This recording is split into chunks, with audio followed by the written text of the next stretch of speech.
Hey guys, what's up? It's Rygar the Destroyer, and today we're going to be taking a look at the Spartan MK V from the Spartan Collection. Now, before we get started, if you like this content and you'd like to see more, go ahead and hit that subscribe button down below. It's free and it really helps out the channel. So anyway, let's go ahead and take a look at this guy's packaging. As you can see here, it's got a nice huge window here on the front, and then the kind of cool shaved side box, which I really do like. On this side, it has not much really, just an image of the Spartan up here on the top. And then when you flip it around onto the back, it shows off a picture of the figure here, and then the other figures that are available in this wave. Pretty standard stuff, so let's go ahead and get back to the figure itself here. Now this guy stands at, let's see here, about 6 3/4 inches tall. So from what I understand, that's about 1/12 scale. So he fits in scale with all of your other 1/12 scale figures. And this guy comes with a ton of accessories. The first two are already on the figure right now, and those are his trigger fingers or pointing fingers. And he does come, one for each side, which I really do like. Now up next, he's got these loose grip hands, which are really nice. He has two fist hands, again, nicely sculpted.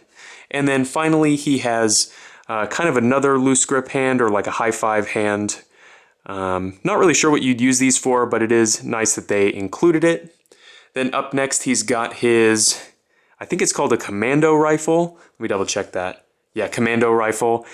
Really nice sculpt work on this one, and then really nice paint work as well. I really like the design that they've went with here. And then as you can see, it does have a peg hole on it.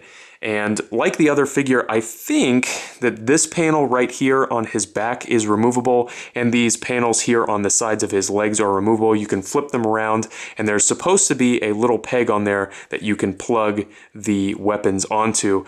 But unfortunately, just like on the other figure that I've picked up, I have tried, but I cannot get these out. So let me know down in the comment section, have you guys had any luck actually getting those to come out so that you can peg the weapons on? I'm just kind of curious. And then his final accessory is this plasma pistol here, again, nicely painted and sculpted, and it does have the peg hole so that you can put it on his leg, which I do like. Now, as far as articulation on this figure goes, it is a mixed bag.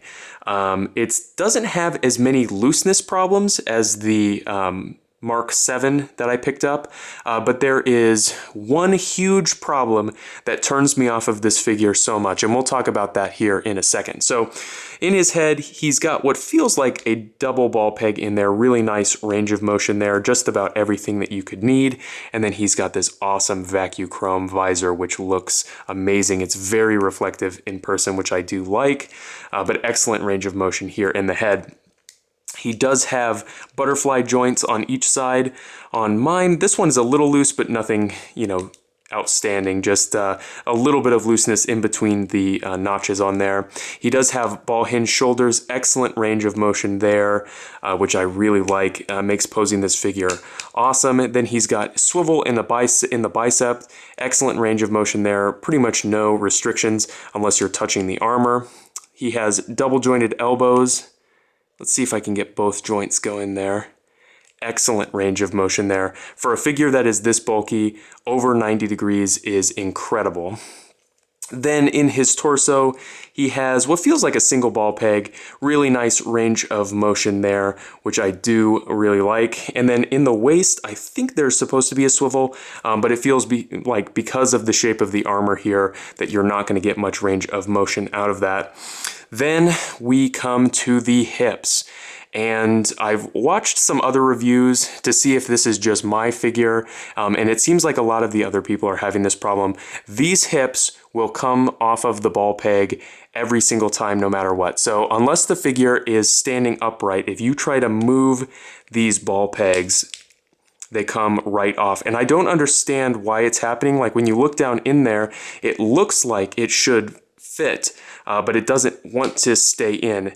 And I've seen some other reviews where they've managed to get them to kick forward and back, but honestly, the only way I can get these to stay on the hips is by keeping them in the vertical position, and that just kills it for me because the other figure had excellent range of motion in the hips, and this one does not really, so that's a huge disappointment. There are thigh swivels, which do work well and are very well hidden, and then he does have double jointed knees with an excellent range, if I can get it to go all the way. Excellent range of motion there. Now, the joint itself is a little ugly, but when you're, not in the, most extended or flexed position there, they do look very natural, which I do like. Then at the ankle here, he's got hinged ankles with a nice range and then an ankle rocker in the foot and then a toe hinge. Now, these hinges on these feet are very loose. I don't think you could get the figure itself to stand on these, but it is nice that they are included. Hopefully in the future, they'll get these joints worked out so that they're nice and tight to hold up this huge figure. So overall, what do I think of this guy? I think that I love the design. I love the Reach style armor. I think that overall the paintwork is mostly good. There are a couple areas that aren't the cleanest, but overall it looks passable to me, especially for a figure that only costs 20 bucks. But to me, what it comes down to is, does this figure stay in one piece? And when you try and use the articulation that is there, it just doesn't work. And it's a real shame because aside from that, if these hips worked, this would be an amazing figure. I would say go out and get it 100%. But with those hips that don't work very well, you're going to have to really weigh the option. Do you like this style armor enough to live with the hips popping out? And that's something that you'll have to come to yourself personally. I wouldn't recommend this figure just for that reason, which is super disappointing because everything else is absolutely amazing on it. So anyway, if you have any comments or questions, please leave them down in the comment section below, and I guess I'll see you later.